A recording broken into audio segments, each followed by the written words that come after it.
Have you ever witnessed something so unexpected, so life-altering, that it burrowed into your mind and refused to leave? A moment where fate seems to hold its breath, watching to see what you, a single human being, will do next? Well, what happened that warm afternoon on Willow Creek Road wasn't just unexpected, it was unthinkable. And it all started with a little girl on a sparkling purple bike and a boy the whole town had chosen not to see. Before we dive into the story, I want to know, where are you watching this from? Drop your city and country in the comments right now. Are you watching from your living room in Texas, your kitchen in London, your office break room in Canada? Let me know, because this story about courage, community, and protection, it's universal. It crosses borders. And I want to see how far this message reaches today. Alright, let's go back. Late afternoon sunlight draped over Willow Creek like warm honey, glowing mailboxes, freshly mowed yards, old swing sets, and white porches lined with rocking chairs. Everything looked softer in that light. Kinder. And gliding right through it was Ava Monroe, age 7, riding her purple bicycle with glitter streamers and a little unicorn horn on the handlebars. Her laughter sprinkled through the air like music, her ponytail bouncing with every bump in the sidewalk. She rode this route every day after school, past Mr. Morales's picket fence, past the red fire hydrant she always tapped for luck, and past the narrow alley her father had warned her never to go near. It wasn't danger she ignored. It was innocence she lived in. And she had exactly 41 seconds of that innocence left. Hidden in the dim mouth of that alley, half behind a dumpster, stood Noah Carter, a 10-year-old boy who had mastered the art of disappearing. Not magic. Survival. His clothes sagged on him, a hoodie 2 sizes too big, jeans held up with a frayed shoelace, mismatched shoes he'd dug out of a donation bin. Dirt streaked his cheeks, and his hair was uneven because he'd cut it himself with dull scissors. But his eyes, they carried stories older than he was. Stories no child should have lived through. Noah had been homeless for 8 months, drifting from abandoned laundromats to cold church steps to nights under bridges when the weather wasn't too cruel. Foster homes had failed him. A system that promised safety had delivered scars instead. So he ran. And he survived by becoming someone no one noticed. But today, someone needed him to be seen. Ava pedaled closer, her unicorn bell chiming. Then Noah saw it. The tiny twitch in her hands. The sudden confusion in her face. The way her pedaling faltered, once, twice. Then stopped. Her eyes widened, not with fear, but with nothingness. And the bike tipped. No scream. No warning. Just a soft, sickening collapse onto the pavement. Her body slumped unnaturally.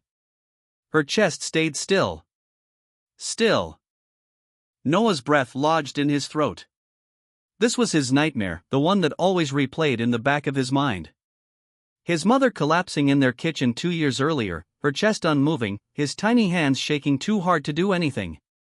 But he wasn't helpless anymore. He wouldn't be. Noah sprinted out of the shadows. His mismatched shoes slapped the pavement as he dropped to his knees beside Ava, tears already rising, instincts burning through panic.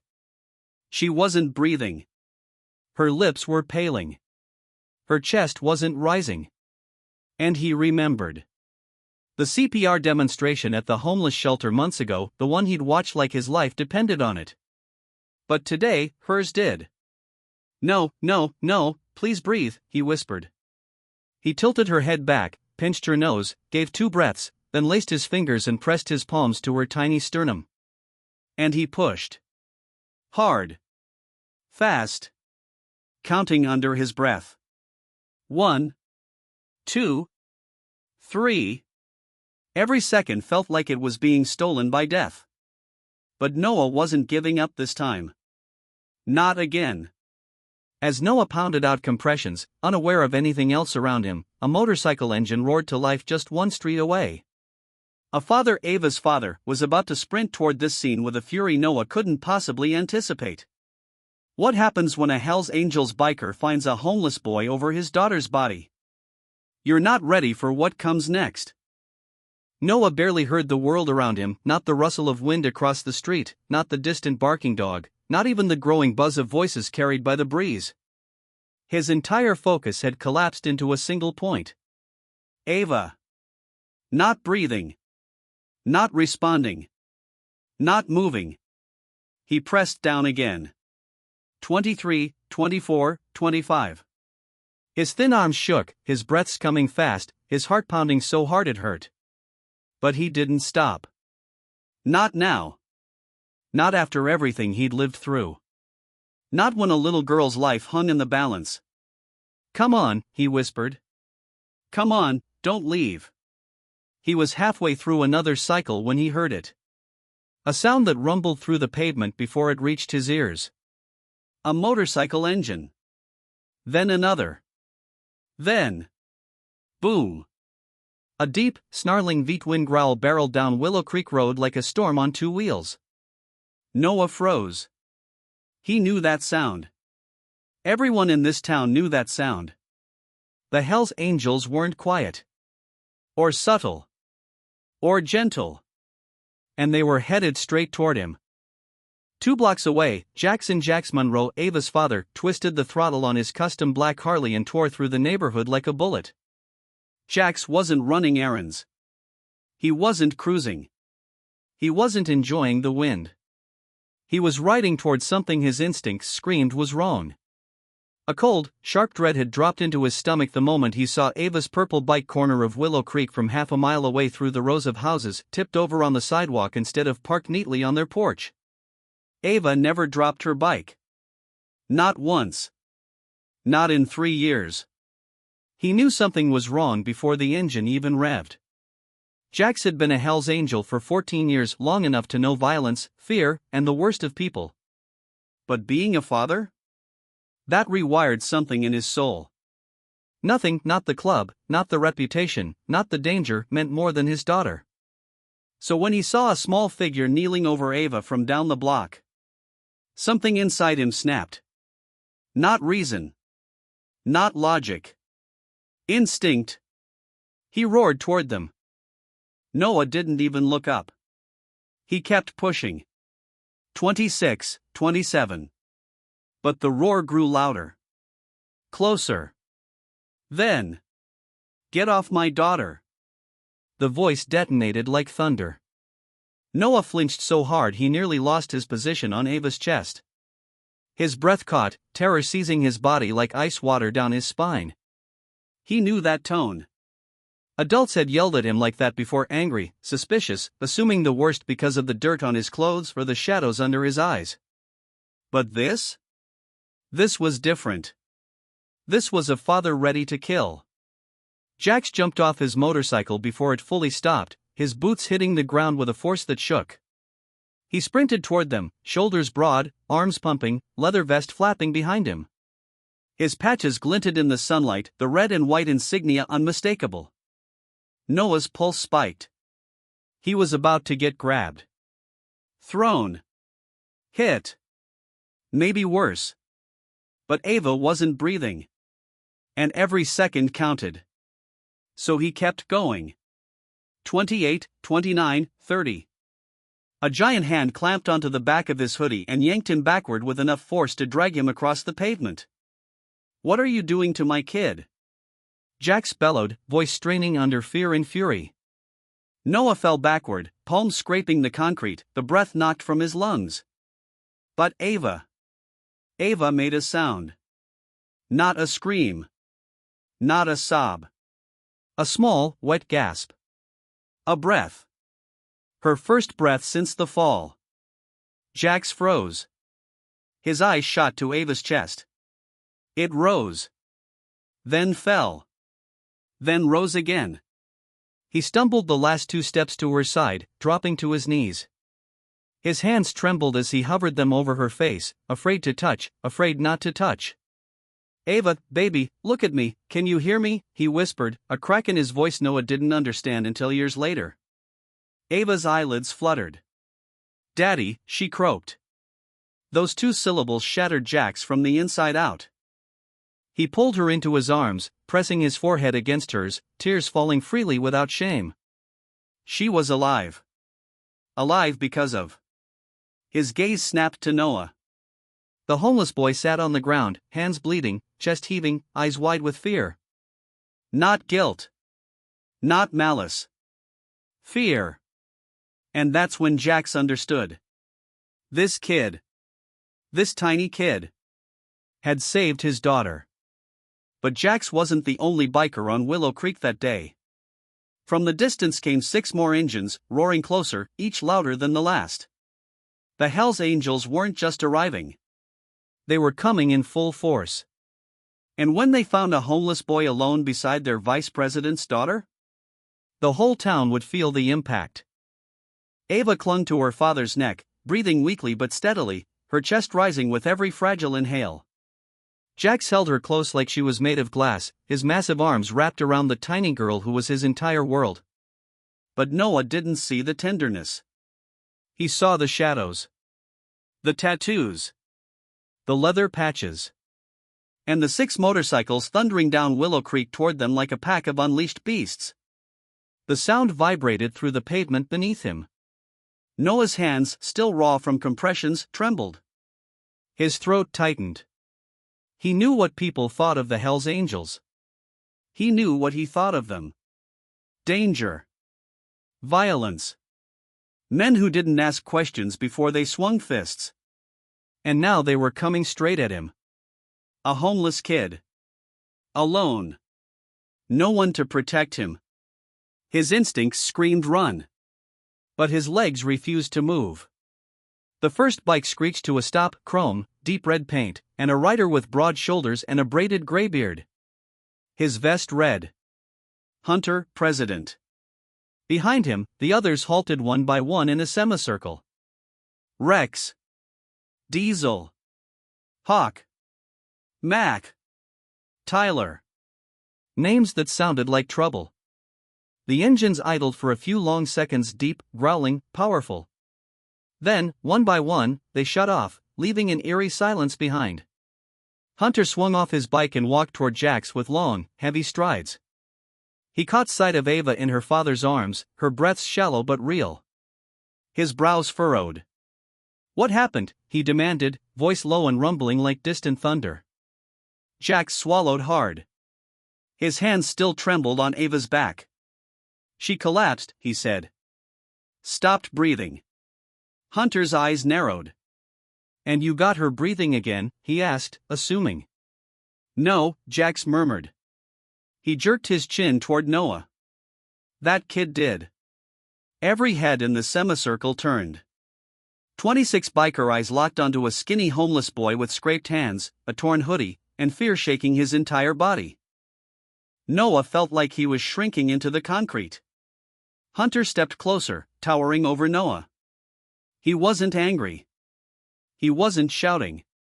But the man's presence was massive, years of authority carved into every line on his face.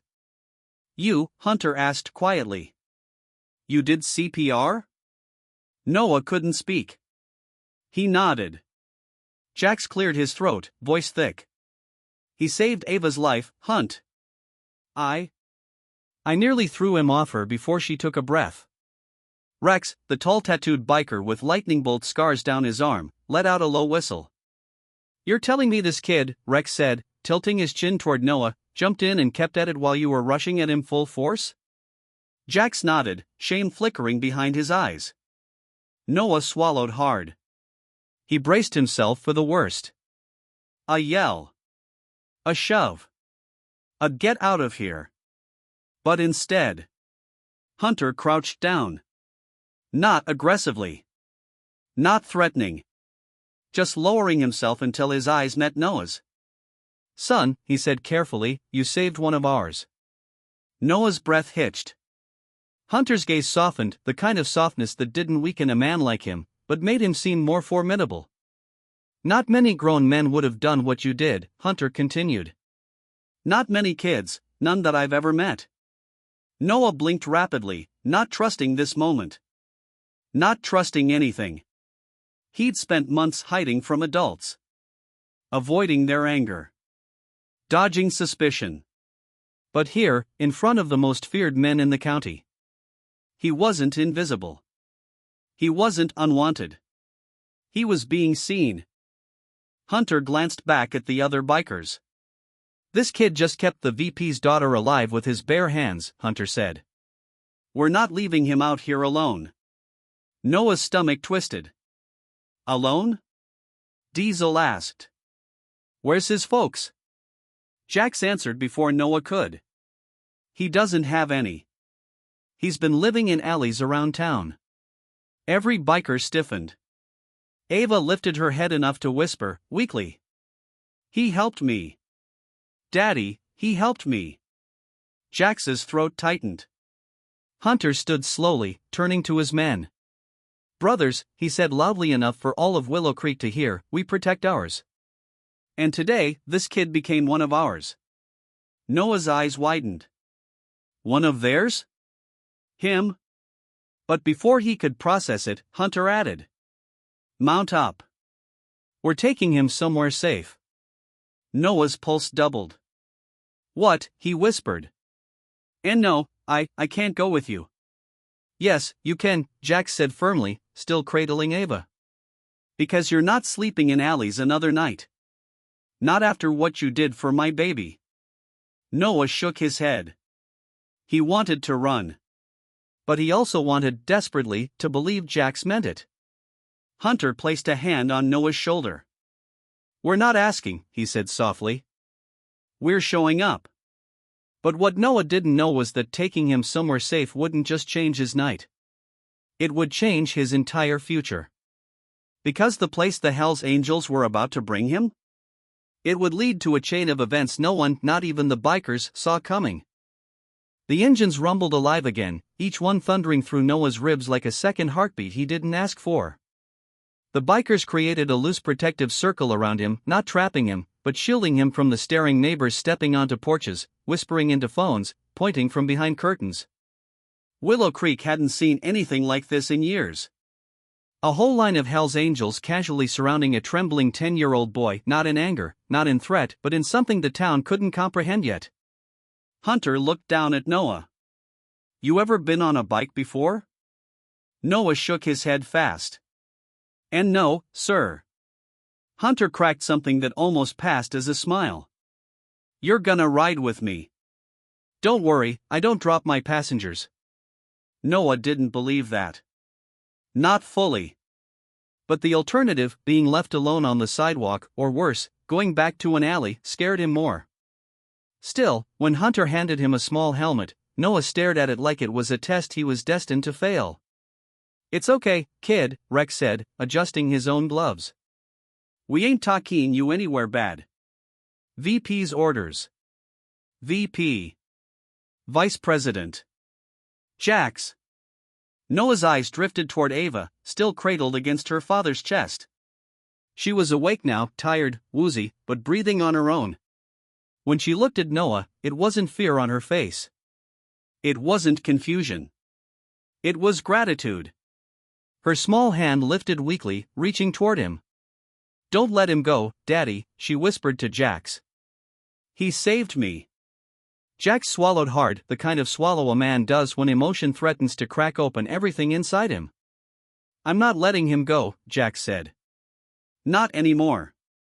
Those words hit Noah harder than Hunter's hand on his shoulder earlier. Not letting him go?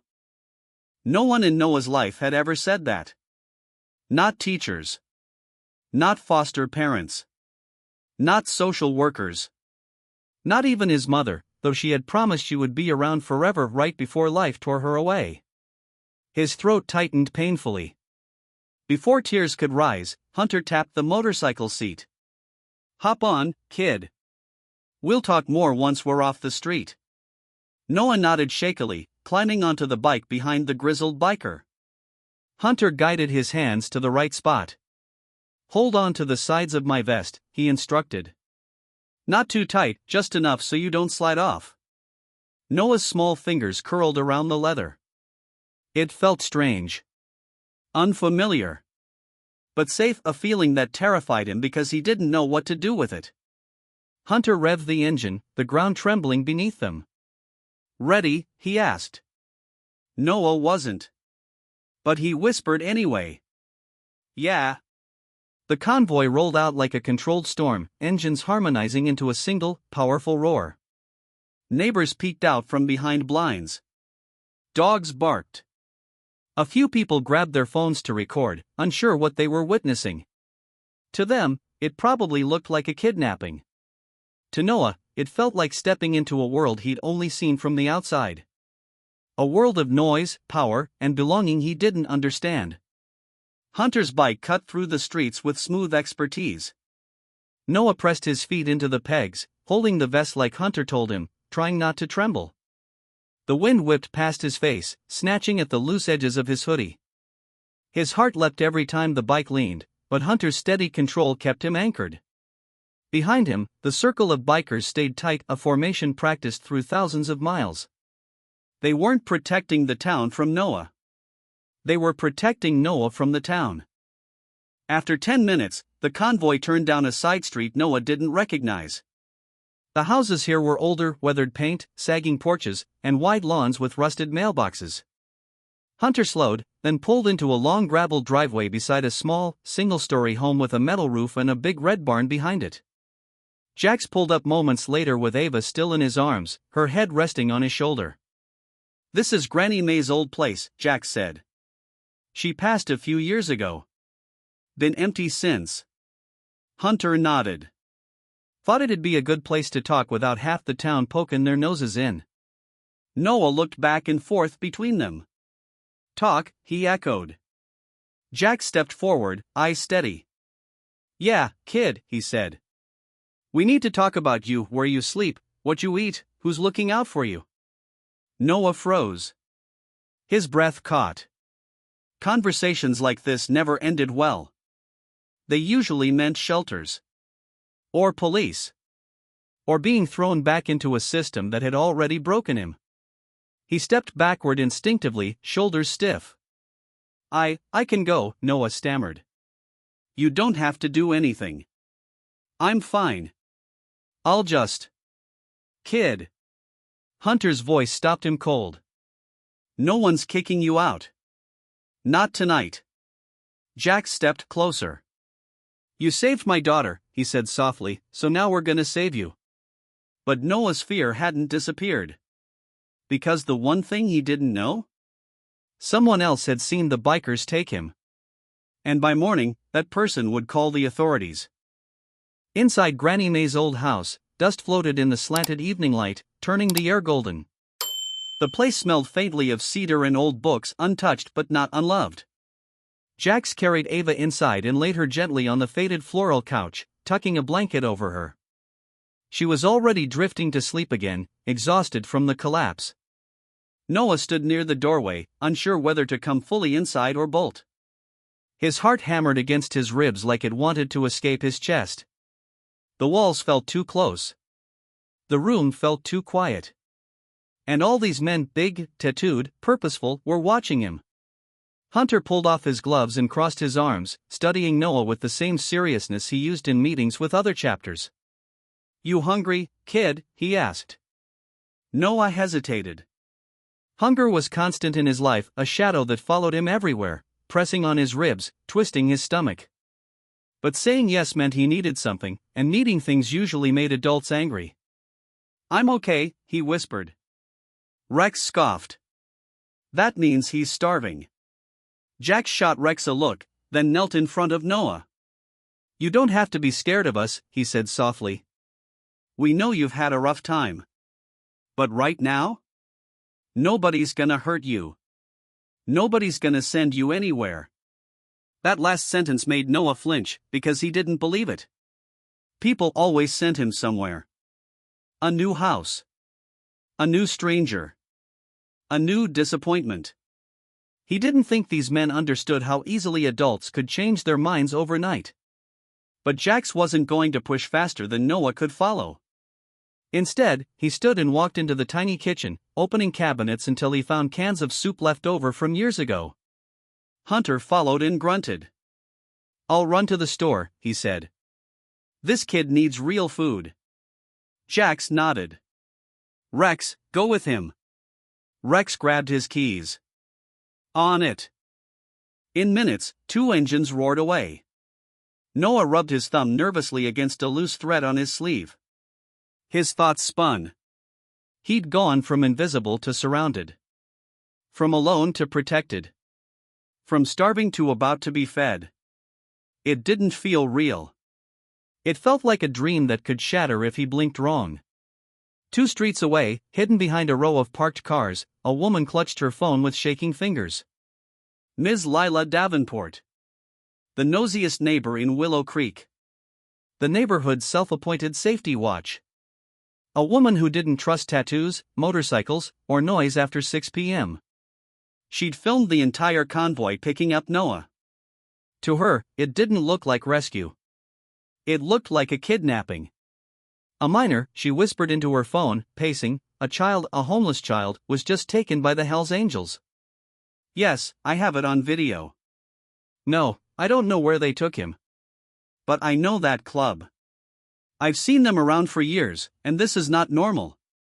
You need to get someone here. The operator tried to calm her down, but she was already wound too tight. It's a child, she repeated. They put him on a motorcycle and drove away. You need to send someone now. When she hung up, she took a long breath, convinced she'd done the right thing. The consequences? She didn't think about those. Not yet. Noah sat on the edge of a wooden dining chair, staring at the floorboards like they held instructions for surviving this new situation. Mac brought him a cold bottle of water. Drink, he said gently. Noah hesitated, then took a small sip. His eyes flicked nervously toward the door where Ava slept. He whispered, "Is she gonna be okay?" Jax heard the question and turned from the kitchen doorway. "She's alive because of you," he said. "Doctors will want to see her, but she's breathing steady now. That's what matters." Noah nodded shyly. He wasn't used to adults answering him softly. Or thanking him. Or looking at him like he mattered. Hunter returned an hour later with bags of groceries. Bread. Fruit. Chicken. Soup. Pasta. Snacks. Enough food to fill the fridge twice over. Noah stared at it all like it was a magic trick. "You cook?" Hunter asked. Noah shook his head. "Good," Hunter grinned.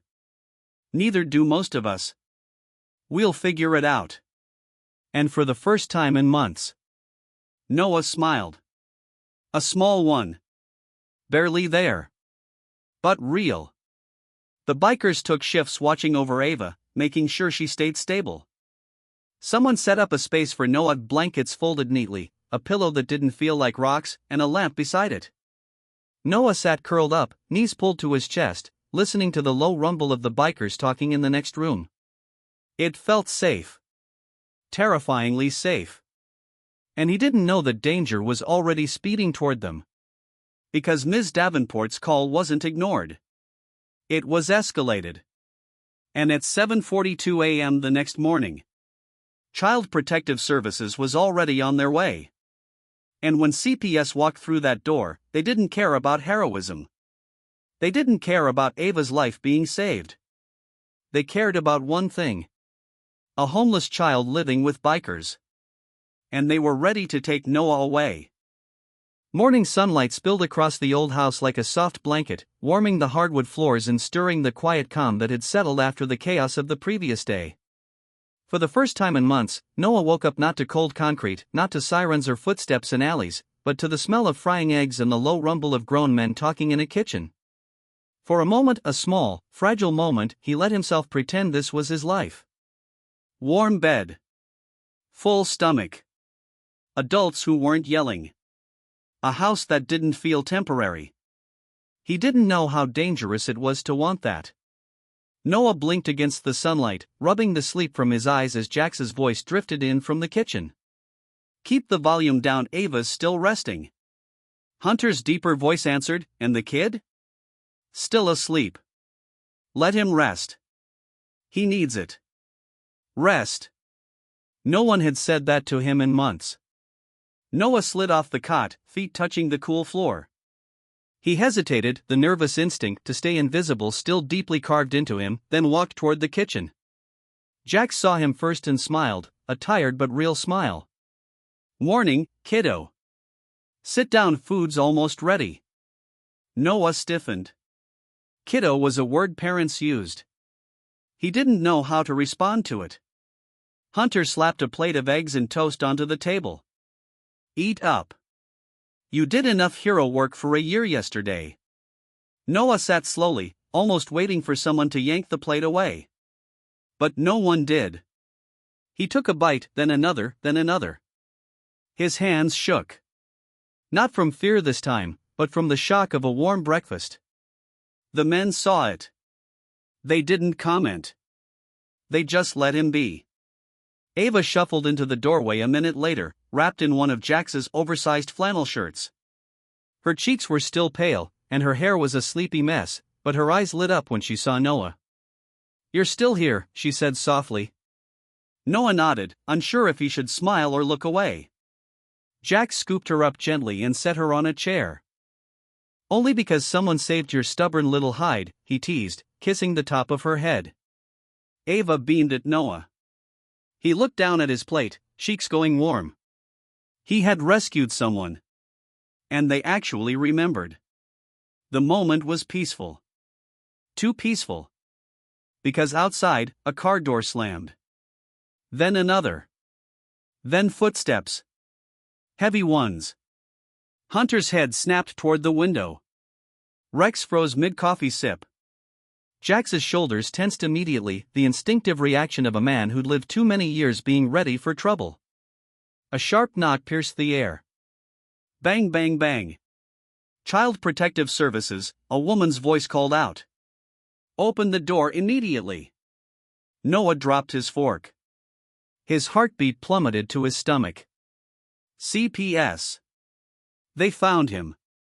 His breath came fast, shallow panic rising so quickly it squeezed his chest like a vice. "No," he whispered, eyes darting to the back door. "Not again. Not another home ripped away. Not another system that didn't listen. Not cages disguised as care." Jax knelt beside him instantly. "Hey. Noah. Look at me." But Noah's vision blurred. His breathing hitched. I didn't do anything wrong," he gasped. "I didn't mean to get you in trouble. I shouldn't be here. I'll leave, please don't let them take." "Kid." Hunter's voice cut through the panic like steel wrapped in calm. "You didn't do anything wrong. Someone made a call. That's all. We'll handle it." But Noah wasn't convinced. "You can't stop them," he whispered, eyes wide with the kind of fear adults underestimate until they see it up close. "Once they take you, you don't get to pick where you go.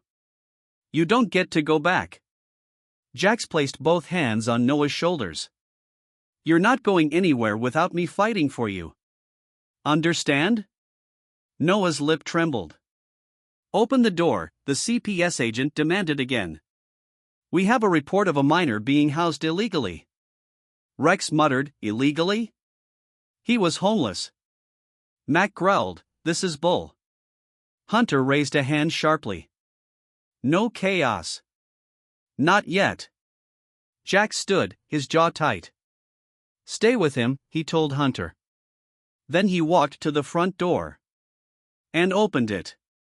Standing there was Jennifer Cole, a sharp-eyed CPS investigator holding a clipboard and a folder already stuffed with paperwork. Behind her were two officers. Jax stiffened. Ava clutched Hunter's vest. Noah's breath stopped completely. Jennifer stepped forward. "Where is the boy?" she demanded. The entire room tensed. Hunter stepped between Noah and the doorway. "Lady," he said slowly, "you're gonna want to rethink your attitude." Jennifer didn't flinch. "Move," she said. "I'm here for the child." And when she sees Noah trembling, terrified, surrounded by bikers, she draws a conclusion that will explode this entire situation. She thinks he's being held hostage. And she's ready to remove him today.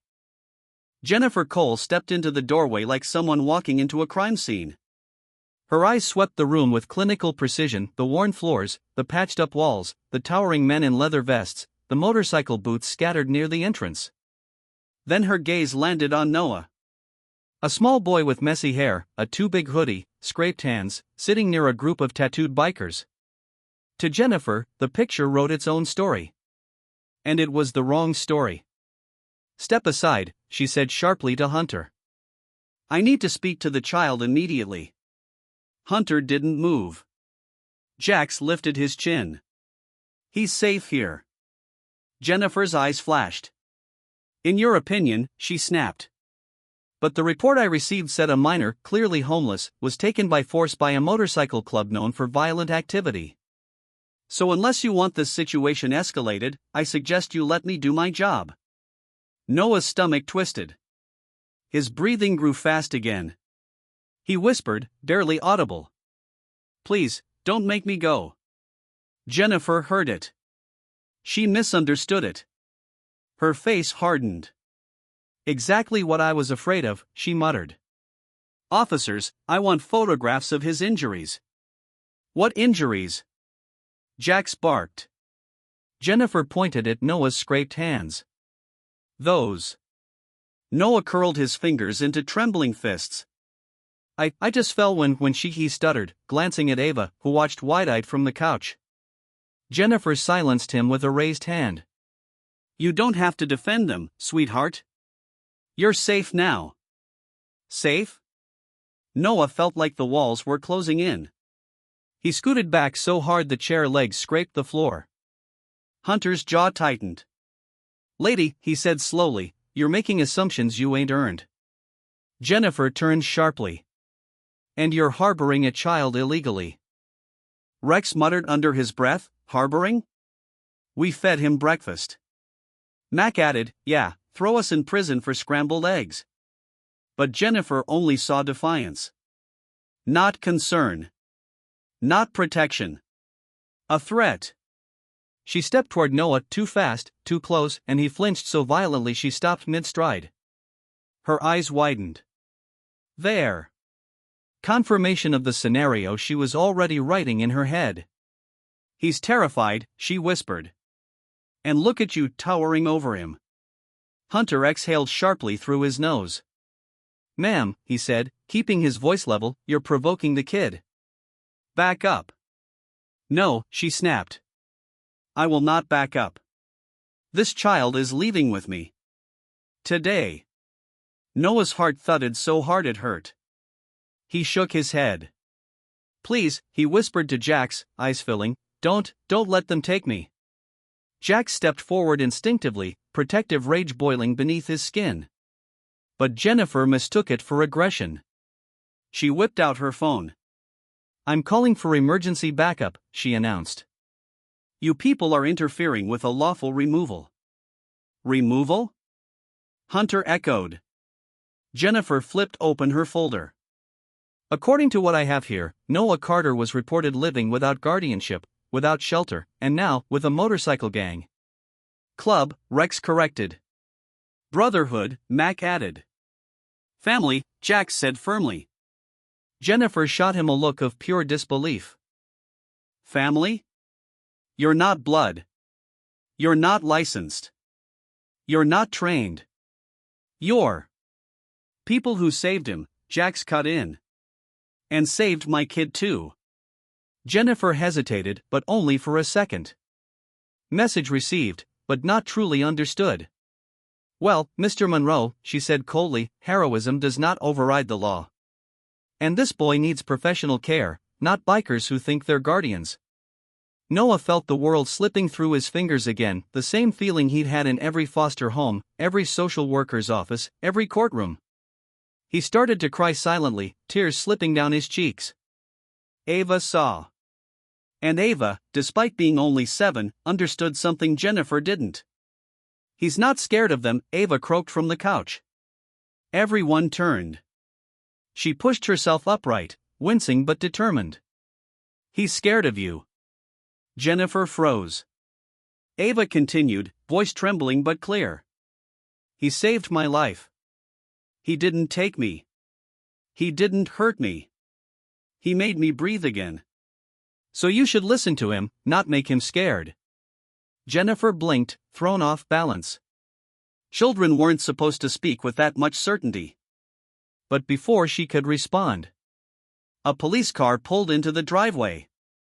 Backup had arrived. Noah's tears fell faster. Hunter whispered to Jax, "It's about to get messy." Jax clenched his fists so tightly his knuckles turned white. Because the second the officers walk through that door, Noah makes a split-second decision. He bolts. Out the back door. Into the woods. And the entire club and the police go after him. The moment the police officer stepped through the doorway, everything inside Noah's mind collapsed into one primal instinct. Run. Not think. Not argue. Not cling to hope. Just run. He didn't even know when he stood up. Or when his chair fell backward with a loud crash. He barely heard Hunter shout, "Kid, wait." But Noah was already moving, heart exploding in his chest, adrenaline blurring the edges of reality. He darted past Ava, past the kitchen, past the table where he had eaten real food for the first time in weeks. In 3 seconds flat, he reached the back door. In 4 seconds, he flung it open. In 5 seconds, he was gone, swallowed by the tall pines and dense brush behind the house. "Noah!" Jax roared, panic ripping through his voice. Jennifer Cole jumped back, startled. "What on earth?" "Officers! Go after him!" The officer behind her immediately spun toward the door. But he wasn't the fastest one in the house. Not by a mile. Hunter was already sprinting. Boots pounding the floor. Leather vest snapping behind him. "Rex! Mac! Tyler," he barked. "Circle around the north side. Jax, take the ridge path." The bikers moved like a well-oiled unit. Not because they'd trained for lost children, but because they'd trained for danger, chaos, and emergencies where hesitation meant loss. Jennifer stood frozen for a moment, shocked by how quickly they mobilized. "These men are not authorized to." Jax whirled on her mid-sentence, eyes blazing. "You terrified him into running," he snapped. "This is on you." And then he bolted out the back door too. The forest swallowed sound like a mouth swallowing food. Leaves slapped Noah's face. Branches scraped his arms.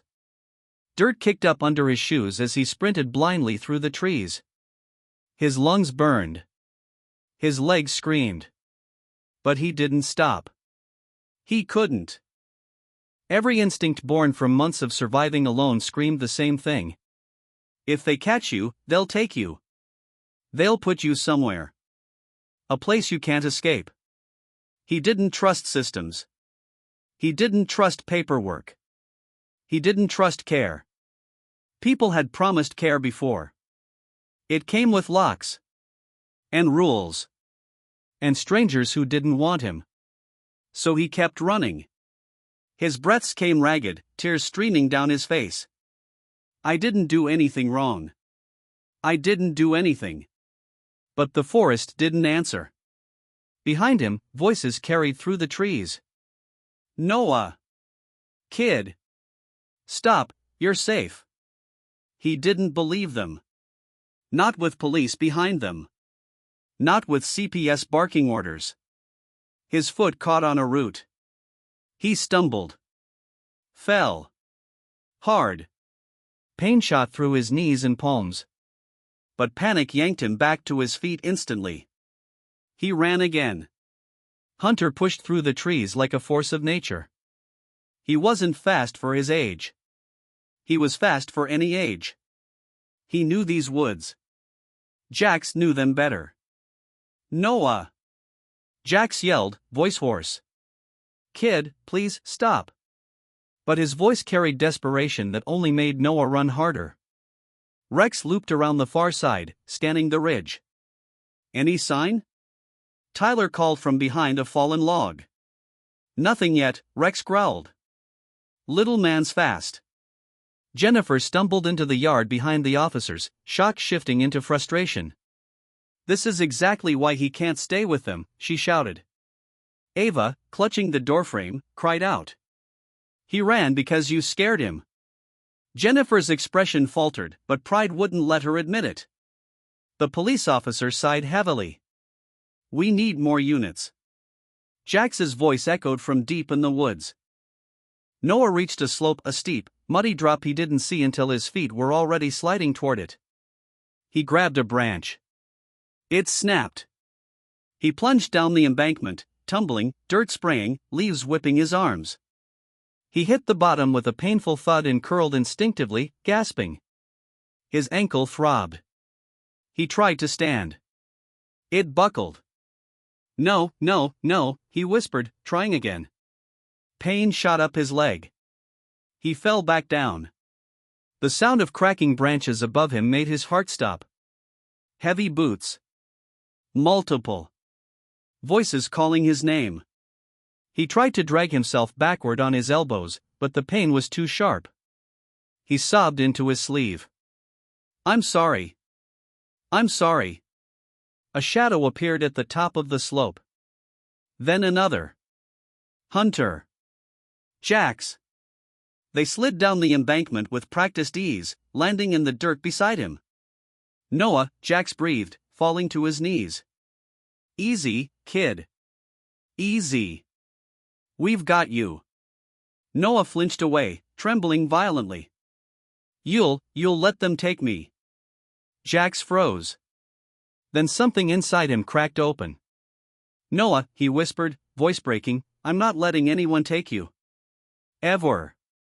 Or I'll burn down every office that tries. Hunter knelt on the other side. You didn't run from us, he said softly. You ran from fear. And fear we can fix. Noah sobbed harder. Jax put a hand on his shoulder, gentle, patient. You saved my daughter, he murmured. Now let us save you. Noah swallowed, chest heaving. Hunter called out, we found him. Voices echoed in response. But Noah wasn't ready for the world to reach them yet. He clung to Jax's sleeve, terrified, but trusting him more than he trusted anyone. But when the officers reached the scene, one look at Noah's scraped knees and swollen ankle is enough for CPS to declare. This is evidence of abuse. And suddenly, the fight to protect Noah becomes a war. Jax crouched beside Noah, shielding him with his entire body as if the forest itself were dangerous. Noah clung to his sleeve, shaking so hard Jax could feel the tremors through his leather vest. Hunter stood guard on the other side, one hand steadying Noah's back, the other signaling to the approaching bikers. Rex, Tyler, Mac, and Diesel reached the bottom of the slope seconds later, panting but relieved. We found him, Hunter repeated, louder this time. But the relief lasted barely 3 seconds. Because behind the bikers came the officers, and Jennifer Cole. She froze when she saw Noah on the ground, scraped, bruised, ankle swelling rapidly. Her eyes widened in horror. Oh my God, she whispered. Just look at him. Jax rose halfway, still blocking Noah. He fell, Jax said firmly. Slid down the hill. That's all. Jennifer's jaw clenched. That is not what it looks like to me. Noah curled tighter, covering his face with both hands. Hunter's nostrils flared. Lady, don't start. Start, she demanded, stepping closer. This boy has visible injuries. He's terrified. He ran. Do you know what that indicates? Trauma, Jax said through gritted teeth. Not abuse. To you, she fired back. But I have protocols to follow. The officer stepped forward, pulling out a penlight and crouching near Noah. Son, can you tell me what happened? Noah's breath hitched. He couldn't get the words out. Couldn't decide whether speaking would save him or doom him. He's scared, Hunter growled. Back up and let him breathe. But Jennifer had already made her judgment. The injuries, she said, pointing to Noah's hands and knees, are consistent with a child being grabbed, forced, or restrained. Jax exploded. Restrained?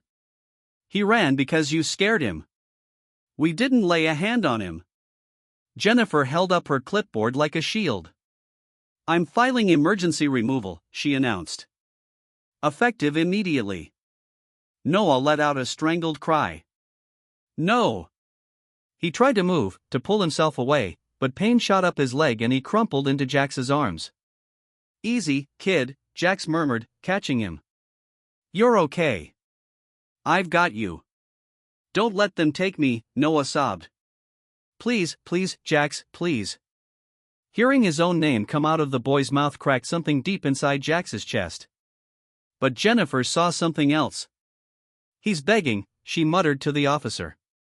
Classic attachment to abusers. It happens more often than you'd think. Hunter looked like he was about to blow a gasket.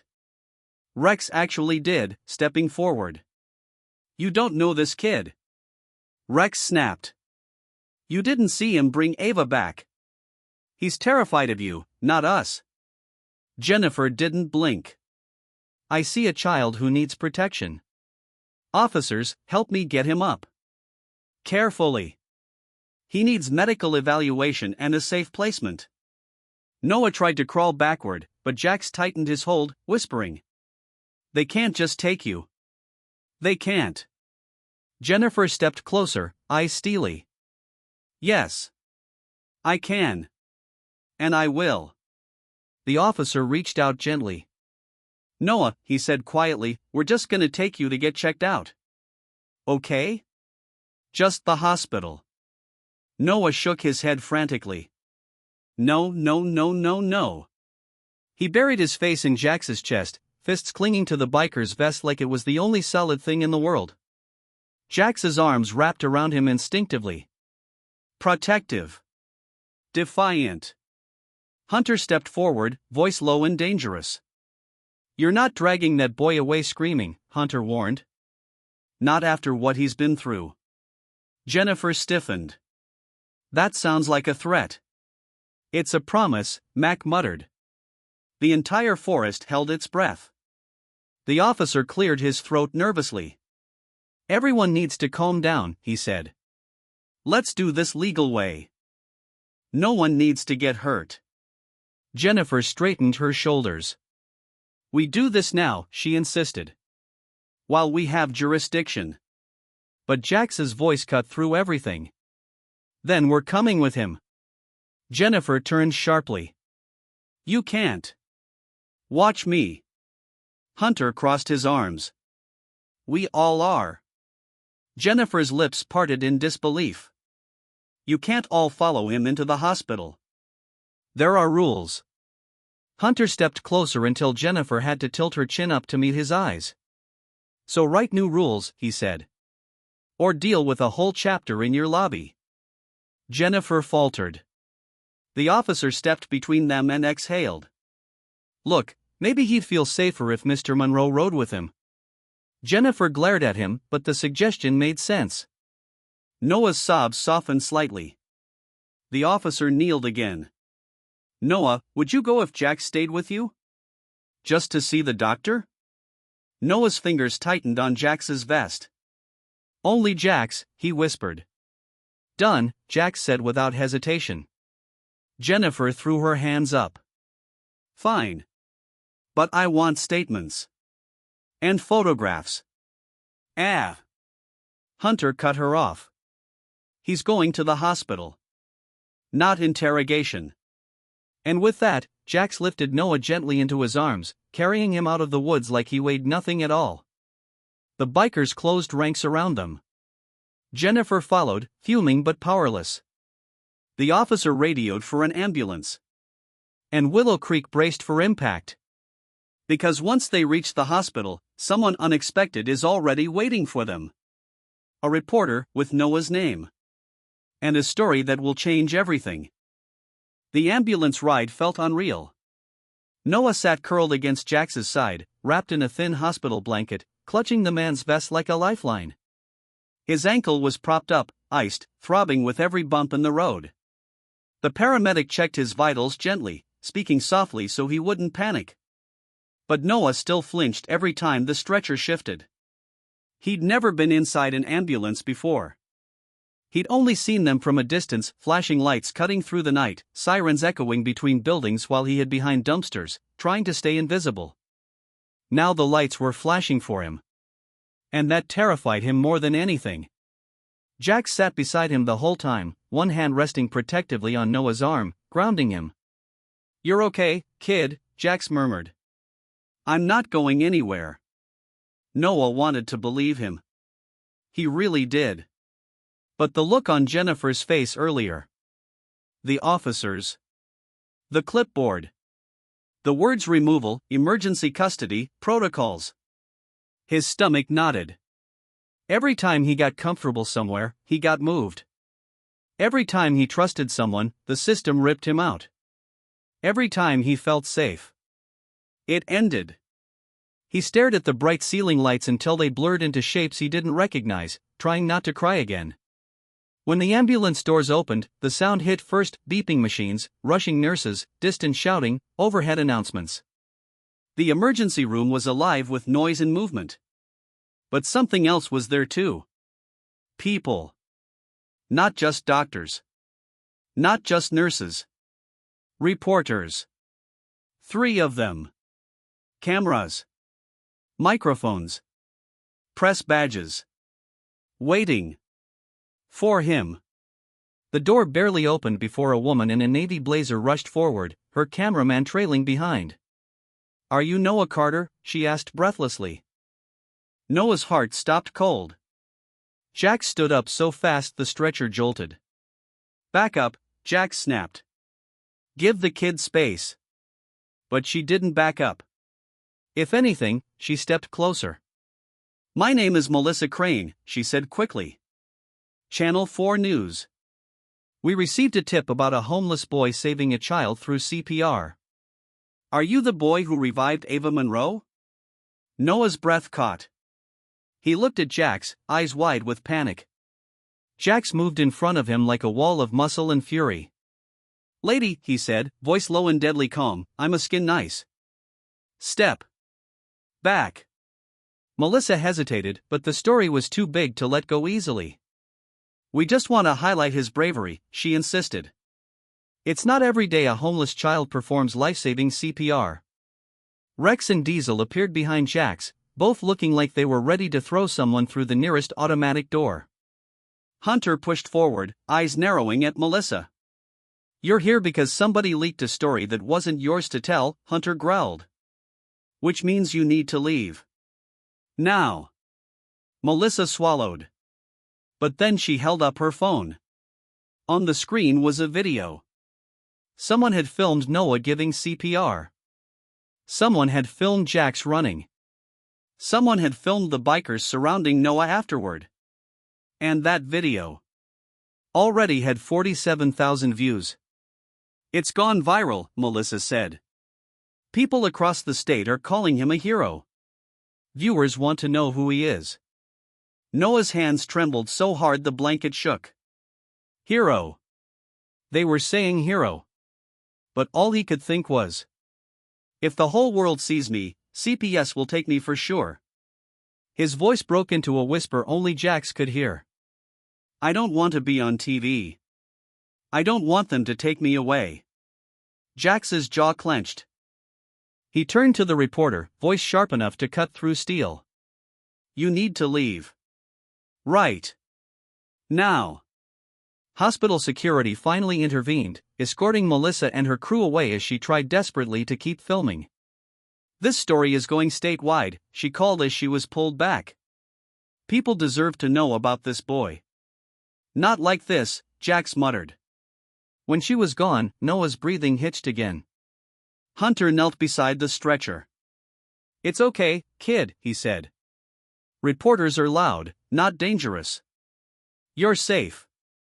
Noah wiped his eyes with the back of his hand. But then Jennifer Cole stormed into the ER waiting area, heels clicking sharply against the tile, expression stiff with authority. "Where is he?" she demanded. "He needs to be evaluated immediately. And after that, I'll be proceeding with emergency temporary custody." Noah froze. His pulse skyrocketed. And he grabbed Jax's hand with both of his. "Please don't let her," he whispered. "Please." Jax turned slowly, eyes burning with something fierce and immovable. He's not going anywhere with you, Jack said. Not without a judge. Not without evidence. Not without hearing from the people who were actually there. Jennifer lifted her chin. Oh, trust me, she said. A judge will hear this. Hunter stepped forward. And so will we. Because while the hospital ran tests on Noah and Ava, a social worker wasn't the only one watching. Someone else, someone powerful, was about to hear the story. And this time, it wouldn't be a reporter. It would be a judge. The doctor's examination room smelled of antiseptic and quiet fear. Noah sat on the table, paper crinkling beneath him each time he shifted. His ankle was wrapped, elevated. His palms were cleaned and bandaged. His breathing was steadier now only because Jack sat beside him the entire time, refusing to leave even when nurses insisted he wait outside. He stays, Noah whispered, gripping Jax's sleeve. And every time, Jax answered the same way. I'm right here, kid. But now that the medical portion had finished, a different kind of waiting began. A dangerous kind. Jennifer Cole stood stiffly in the hallway, arms folded, toe-tapping impatiently. She stared at Noah like a problem she fully intended to fix, regardless of his wishes. Her paperwork was ready. Her determination unwavering. As soon as the doctor stepped out, she moved forward sharply. Are we done? Good. I'll take him now. Noah flinched at her voice. Jax stood instantly. No, he said. Jennifer blinked hard. Excuse me? No, Jax repeated, slower this time. He's not going anywhere with you today. That's not your decision to make, she snapped.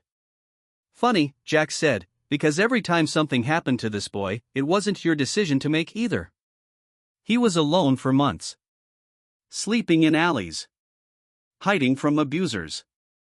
Where were you then? Jennifer stiffened as if slapped. That is not fair. It's true, Hunter cut in from behind her. The rest of the bikers had filled the hallway like a wall of leather and steel. You had years of chances to help kids like him. This is the first day you showed up. Jennifer swallowed, but her voice stayed rigid. I'm following protocol. This is a dangerous environment for a child. You don't know what a dangerous environment is, Rex muttered, leaning against the wall like a coiled spring. But this kid does. And he chose us. Jennifer turned to the doctor, forcing authority back into her spine. Is he medically cleared to be released? The doctor opened his chart, glanced inside, and nodded slowly. Yes. But. Wonderful, Jennifer said, stepping forward triumphantly. He'll be released into my custody. Noah's face crumpled. Don't please. He reached for Jax's sleeve, fingers trembling. Jax crouched, placing both hands on Noah's shoulders. No one's taking you, he said quietly. Not today. Mr. Monroe, Jennifer snapped, if you continue interfering with a lawful placement, you will be charged. The motorcycle club can't override state law. That's where you're wrong. The voice came from behind them. Soft. Measured. Authoritative in a way that didn't need volume. Everyone turned. And there she was. Judge Rebecca Hartwell. Gray suit. Leather briefcase. Sharp posture. Eyes that missed nothing. The actual family court judge. Jennifer's clipboard almost slipped from her hand. Your Honor, she gasped. Why are you here? Judge Hartwell stepped forward, her heels tapping an unhurried rhythm on the tile floor. Because, she said, when a story goes viral about a homeless child performing CPR on a 6-year-old girl and then running from the police, I take notice. Noah froze. The judge's gaze softened when it landed on him, not pity, not judgment. Recognition. You must be Noah, she said kindly. Noah nodded, barely breathing. Judge Hartwell turned to Jennifer. Ms. Cole, I reviewed the preliminary incident report on my way here. I also reviewed the video of the CPR. Jennifer paled. Your Honor, with all due respect, that video is not evidence of safety. The environment. The environment saved a child's life, Judge Hartwell corrected sharply. Something the system has failed to do many times. Jennifer gaped. And as for your emergency removal request? The judge pulled out a folder. Denying it. Jennifer's jaw dropped open like a sprung trap. You can't deny it here. I can deny it anywhere I choose, Judge Hartwell said calmly. I am a judge. The hallway went silent. Noah slowly looked up at Jax. Jax exhaled in shaky relief. Judge Hartwell crossed her arms. Noah will remain with Mr. Monroe temporarily, she declared. Until we complete a formal hearing. Jennifer sputtered, You're placing him with bikers? I'm placing him, the judge said, with the man he trusts. And the men who saved him. Noah's chest tightened, emotion flooding him so deeply he couldn't speak. The judge knelt slightly, lowering herself to his eye level. You did something extraordinary, Noah, she told him gently. And extraordinary children deserve extraordinary protection. Noah's lip trembled. The judge smiled warmly. We'll take care of you. I promise. But the judge's decision isn't the end. Because once word gets out that a biker club is caring for a homeless miracle child, the entire town and the media start taking sides. And someone from Noah's past is about to reappear. News travels fast in a small town. Rumors travel faster. But viral stories? They move at lightning speed. By the time Judge Hartwell finished her conversations with the hospital administrators, the police, and a furious Jennifer Cole, the story of a homeless boy saving a biker's daughter had exploded everywhere. Phones buzzed in pockets. The ER waiting room television replayed the shaky cell phone video on loop. A boy performing CPR. A girl gasping awake. 20 bikers forming a protective circle. And the headline below it. 10-year-old homeless hero revives child, protected by Hell's Angels. The hospital entrance became a circus within an hour. Reporters. Curious neighbors. Bloggers. Teenagers live streaming on TikTok. Security had to push people back so the bikers could escort Noah and Ava to a private exit. Jax carried his daughter, whispering to her to keep her eyes closed because the flashing cameras were frightening. Noah walked beside him, holding the edge of Jax's vest like a kid trying to cling to the last safe thing in a chaotic world. Hunter stayed behind Noah like a human wall. Why are there so many people? Noah whispered shakily. Jax looked down. They think you're amazing. Noah shook his head, terrified. I don't want them looking at me. I know, Jax said softly. And you don't have to talk to any of them. Not a single one. But the crowd kept swelling. A woman shouted, Is that the homeless kid? What's his name? A man yelled, Hey, kid. Smile for the camera. A reporter pushed through security, Noah. Noah. How long were you on the streets? Did the bikers kidnap you? Hunter spun around, voice a low snarl. Back. Up. The crowd recoiled instantly. Security helped push the last line of people aside. Jax shielded Noah with one arm while guiding Ava with the other. The bikers formed a tight, intimidating circle and walked the children through the chaos. Outside, the air was cooler, fresher, but no quieter. Half the parking lot was filled with spectators. Some applauded. Some whispered. Some looked conflicted. But amid the noise, Noah heard something that froze him mid-step. A voice. Quiet. Familiar. Broken. Noah? Noah's blood turned to ice. He turned slowly. A woman stood near the ambulance bay. Thin, tired, eyes bruised with sleeplessness. Clothes wrinkled. Hands trembling. Marla Carter. His mother's sister. His last living relative. Noah hadn't seen her in 2 years. Not since the night she left him in a foster home with a kiss on the forehead and a promise she never kept. "I'll come back for you. I swear." She never did. He'd cried into his pillow for weeks waiting. Now she was here. "Noah," she said again, stepping closer. "Baby, I saw the news.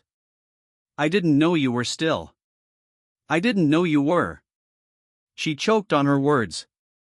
Jax instinctively shifted, placing himself between Noah and the woman.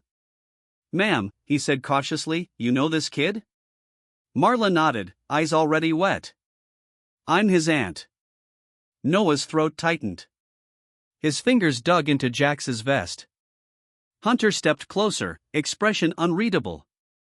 "You abandoned him," Hunter said flatly. Marla flinched. "It wasn't like that. I was sick. I was using.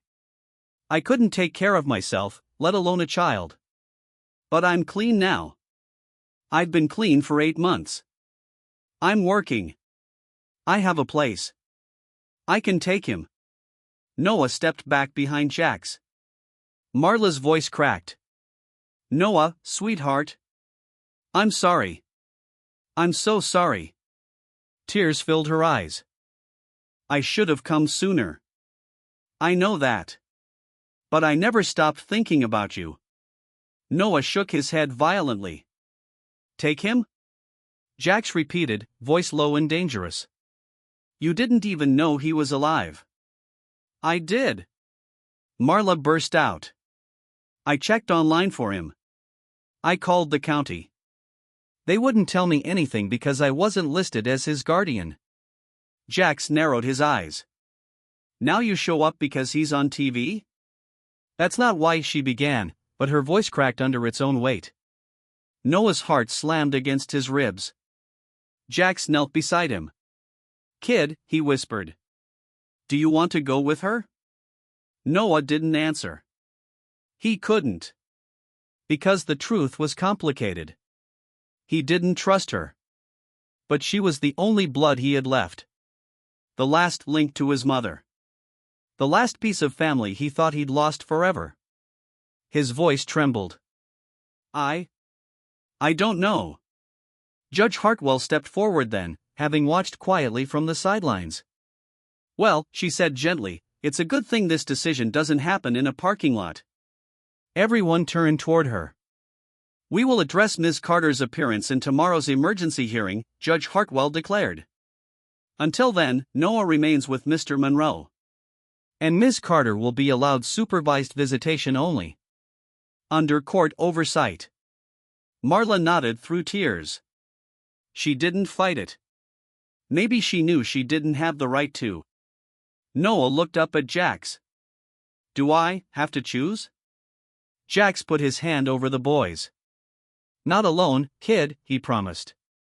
"Not anymore." But Noah's aunt wasn't the only complication waiting at the courthouse. Because when the hearing begins, Ava walks in carrying something that will decide Noah's entire future. Something no one could argue against. The next morning, the courthouse felt colder than the weather outside. Marble floors. Tall walls. Rows of wooden benches worn by years of stories like Noah's stories of children shuffled like paperwork, of families patched together or torn apart. Noah sat between Jax and Hunter at the front table. His stomach twisted with every echo of footsteps in the hallway. Ava sat on Jax's lap, leaning her head against his chest, still tired but determined to be there. Judge Hartwell entered the courtroom, robes flowing, expression solemn but kind. Court is now in session. Everyone rose. Everyone sat. Except Noah. He froze halfway, unsure what was allowed. Jax leaned down and whispered, "Just do what we do. You're okay."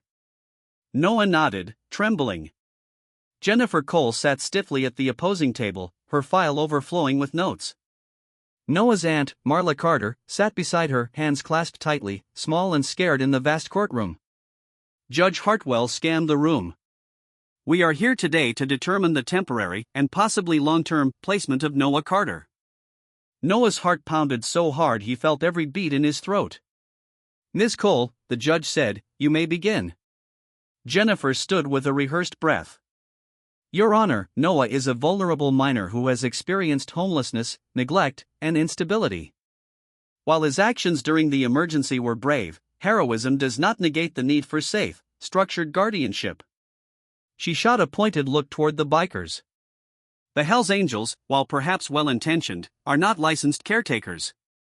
Their environment is inherently dangerous and volatile. Hunter scoffed loudly. Jax muttered something under his breath that sounded like, "Here we go again." Jennifer continued. We recommend immediate placement into foster care until his aunt, Ms. Carter, completes a full home evaluation. The judge nodded. Thank you, Ms. Cole. Then she turned to Marla. Ms. Carter, you may speak. Marla stood slowly, voice cracking at the first word. I know. I failed him. Noah looked up sharply. Marla wiped her eyes. I failed my nephew. I let my grief take me down a dark path after my sister died. I wasn't strong enough to take him in. I wasn't sober. I was barely alive. She inhaled shakily. But I'm trying to make it right. I'm clean now. I have a steady job. I have a safe apartment. I want him. I want to fix what I broke. Noah's chest tightened painfully. She was trying. But the hurt still lived in him. He didn't know how to erase it. The judge nodded thoughtfully. Thank you. Mr. Monroe? Jack stood.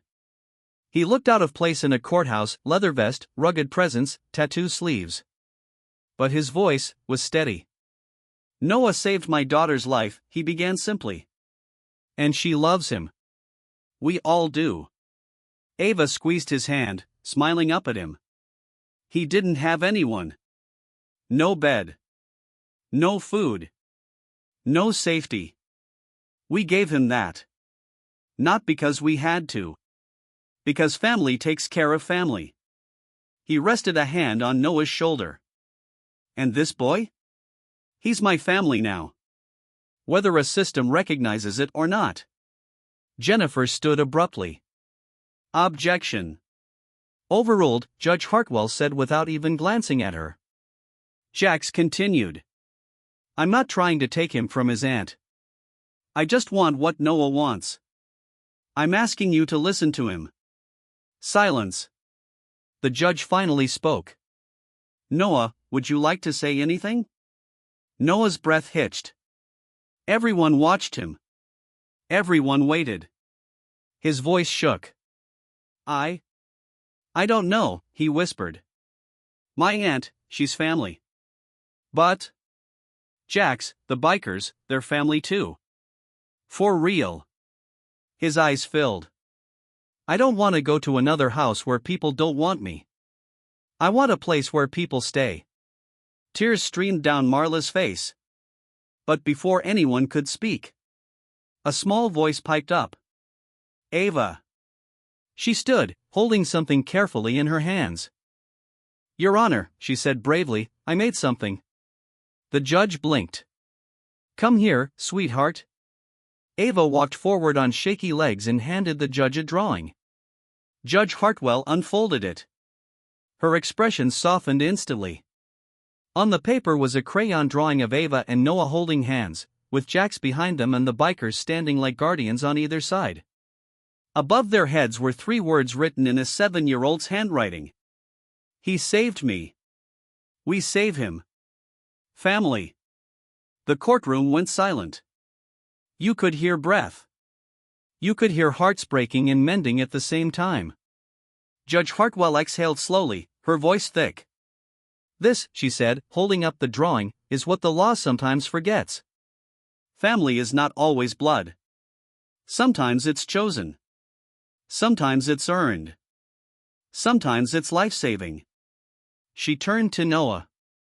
You don't have to choose one forever, she said softly. But you do deserve stability now. She lifted her gavel. Temporary guardianship is granted to Jax Monroe, with visitation rights for Ms. Carter. We will review for permanent placement in 6 months. The gavel struck. Noah broke. He sobbed into Jax's chest, overwhelmed with relief. Marla covered her mouth, crying but nodding, grateful he was safe, even if not with her. Hunter clapped Noah gently on the back. Rex wiped his eyes and pretended it was dust.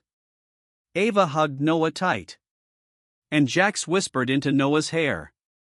"You're home now, kid. For good."